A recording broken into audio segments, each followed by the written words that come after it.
Hi everyone, and welcome back to another episode of Making It Work. God's Way. I'm Nadia. I'm Osvaldo. And we're so happy that you're here to join us. So Osvaldo, the last time we were here, we did part 1 of the great decision. You know, how does one decide who they're going to spend the rest of their lives with?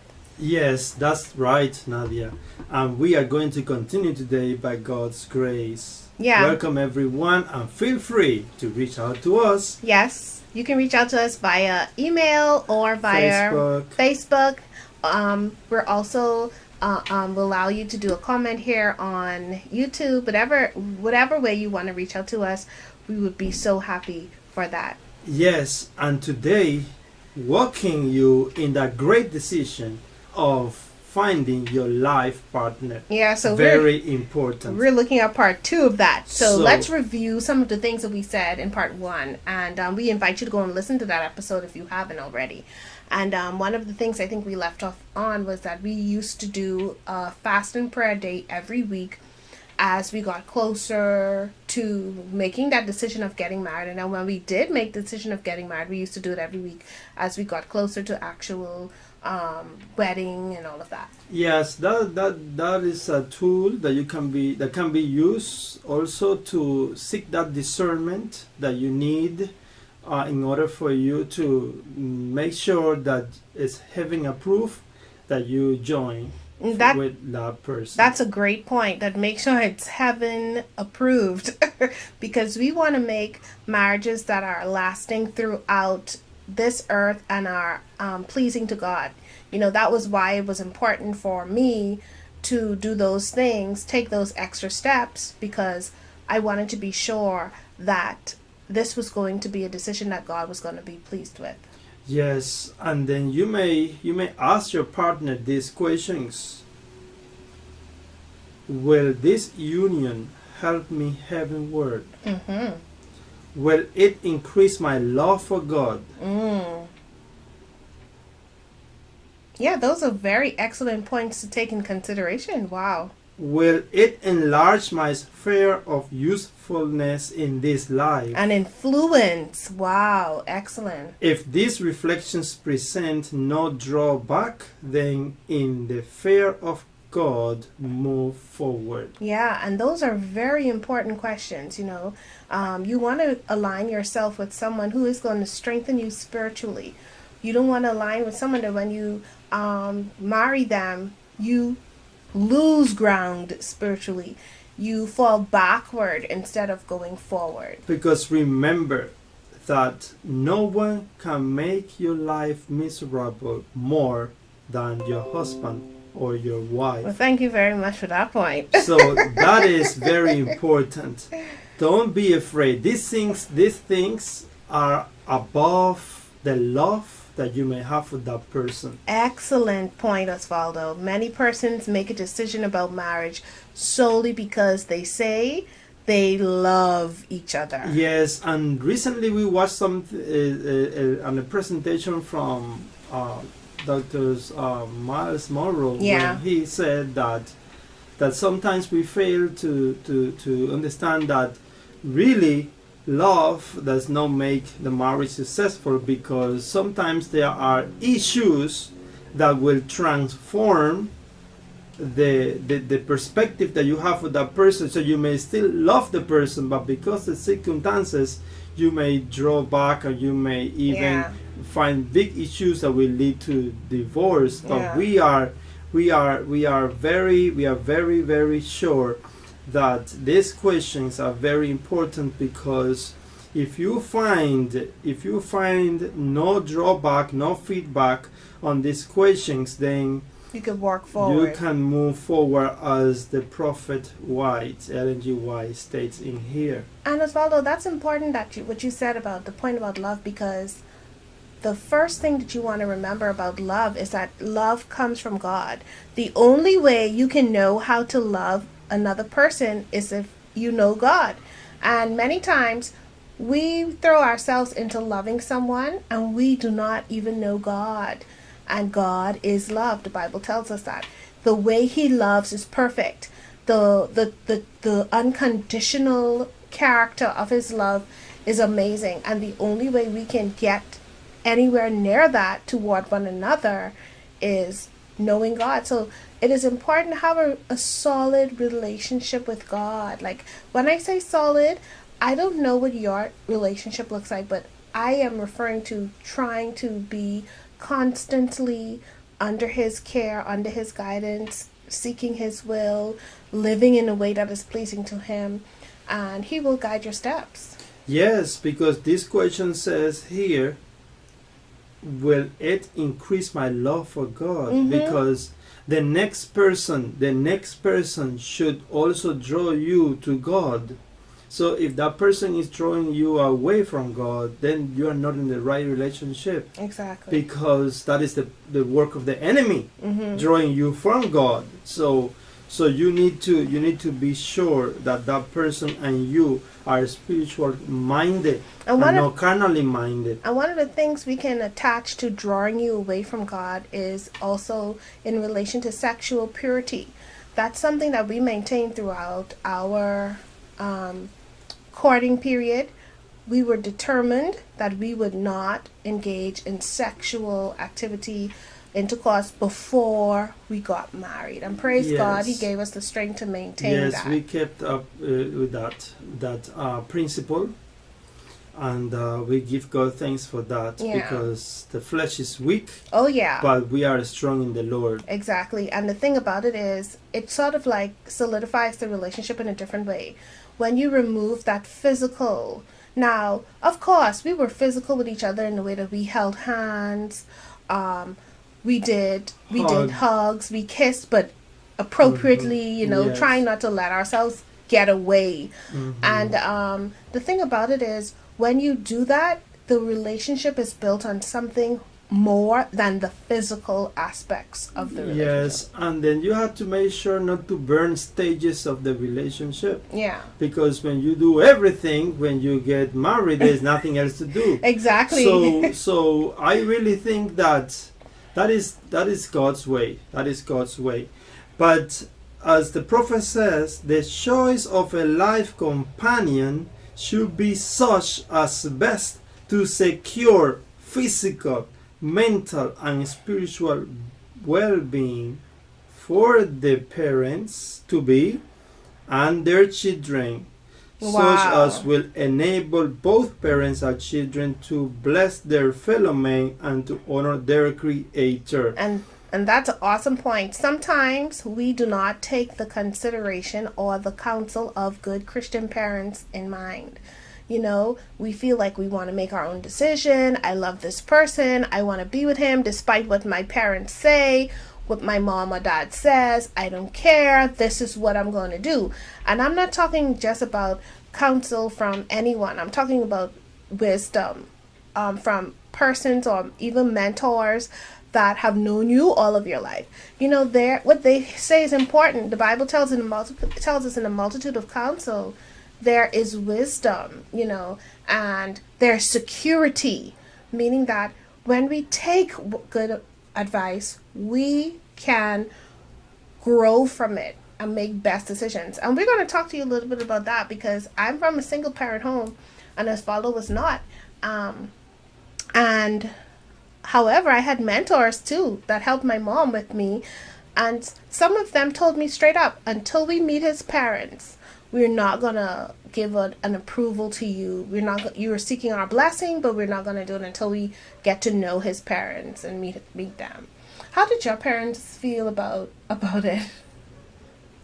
Well, I really think that they were a good example to me. They are still. Well, my mother is still a good example. My father also, he was a very good example to me, and they were always encouraging me to find a good woman. Yeah. They were not adding godly woman, but they were saying good woman. Mm-hmm. Just in the reasoning. Yeah. It's a godly woman. Yeah.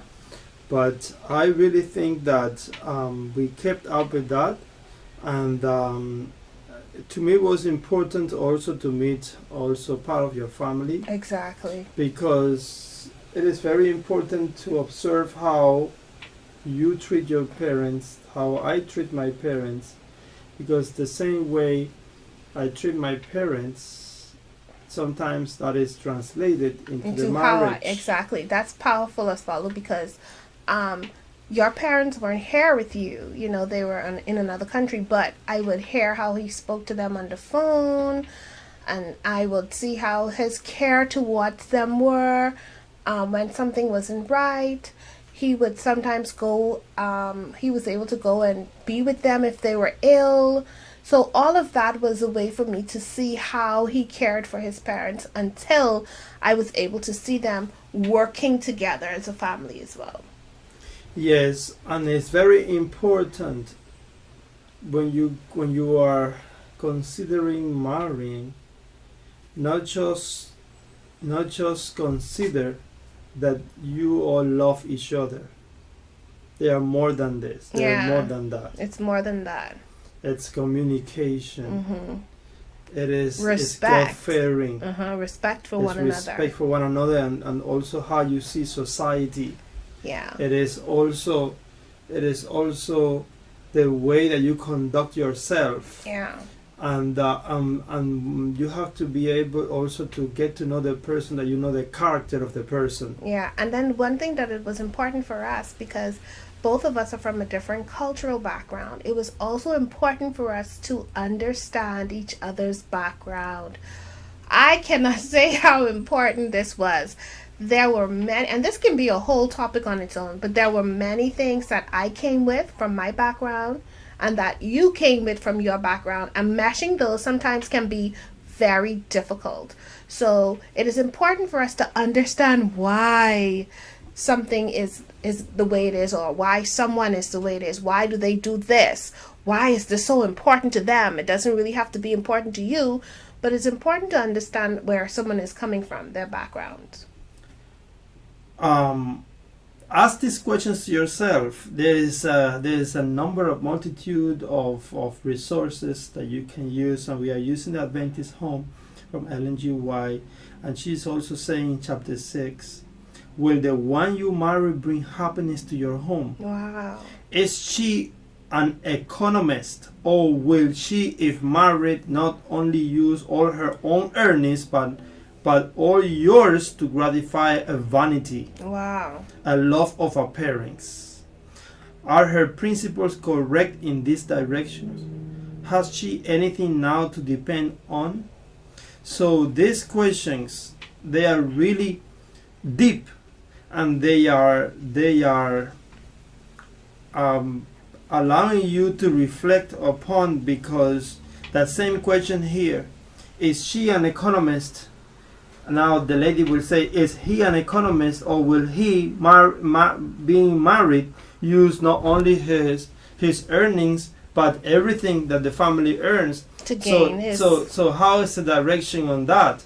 Yeah. When you are dating the person, how you see the person spending, how you see the person conducting with finances. Although you don't have no control over the finances of that person when you are dating, then and this is why you can still observe. This is why you have influence. Yes. Because while you're not married, like Osvaldo says, you don't have control over them, but you can still see if the person honors your suggestions, respects your suggestions. And bring the topic up and see what the person's perspective are on budgeting and in spending and saving and things like that. Because it's really an issue. Money is one of the causes of divorce. Yeah, one of the top five causes. Yeah, so when it comes to budgeting, when it comes to all of these questions that the prophet is mentioning to us here, they are very important. They are key, because they really can make your life miserable if you don't pay attention to this. You just go by emotions. You are not to go by emotions only. No, sound judgment. And that is what God requires of us. Come now, let us reason together. Sound judgment, sound judgment. So we've covered a lot in this episode, and we really want to do this because there are so many young people who are just making decisions on a lifetime commitment just based on the emotions, like Osvaldo said. Yes, because marriages that are impulsive and selfishly planned generally do not result well. Wow, you heard that. Can you repeat that? Marriages that are impulsive and selfishly planned generally do not result well, but often turn out miserable failures. And sometimes both parties find themselves deceived, and gladly would they undo that which they did under an infatuation. Yeah. So sometimes we see that we think we should get married because we think we love this person so much, and we don't think we can go one day without the person. And then when you get married, you don't even want to see the person. The same person you loved so much and you cared for so much, like the Prophet Ellen said, it can change immediately. Yes, because what it means here when she said selfishly planned, meaning that you planned this marriage because you wanted to gratify probably the sexual desires you had. The person was attractive to you physically. You had an emotional connection to the person, but you didn't consider all the other things. Yes, and that's where it comes selfishly. That means that you want to do it. It's not like God wants you to do it. You want to do it. Sometimes you may see the age that you are in. The age you say, well, I'm so old. It is the time now. Yeah. It is the time. But sometimes there are other factors out there, and that we have been mentioning those questions. Is this person going to make my life happy? Is this person going to make me draw close to God? Is this person going to respect me and honor me and make me happy? Is this person close to God enough? But look at this statement. It is easier, far easier, to make a mistake in this matter than to correct the error after it is made. Wow. So it's easier, and that is true, because when you look at a divorce can be so expensive, and actually getting married may not be that expensive at all, especially if you get married to a justice of the peace or legally, but don't even have to do a whole ceremony. It's so easy to get married.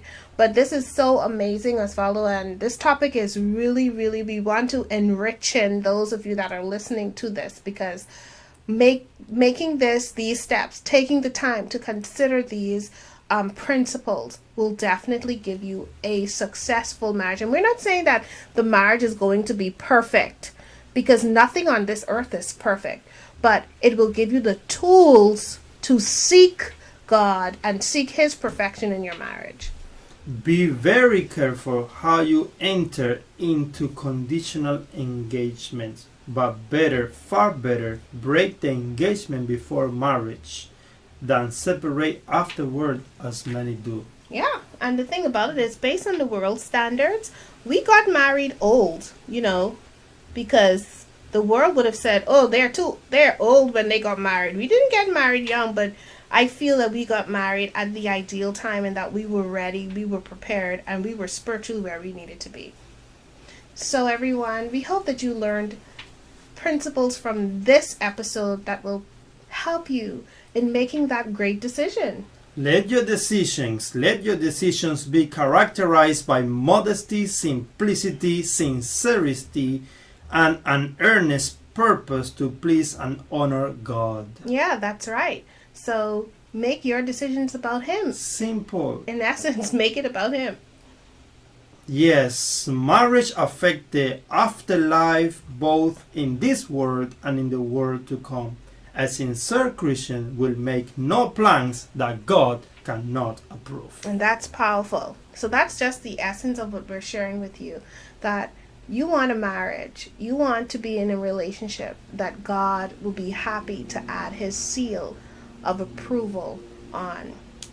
God's plan. Exactly. So we are here once again talking to you about the importance of choosing the right partner using God's way. Well, everyone, I'm Nadia. Yes, this is Osvaldo. And we are making it work God's way. See you next time. Thanks for joining us.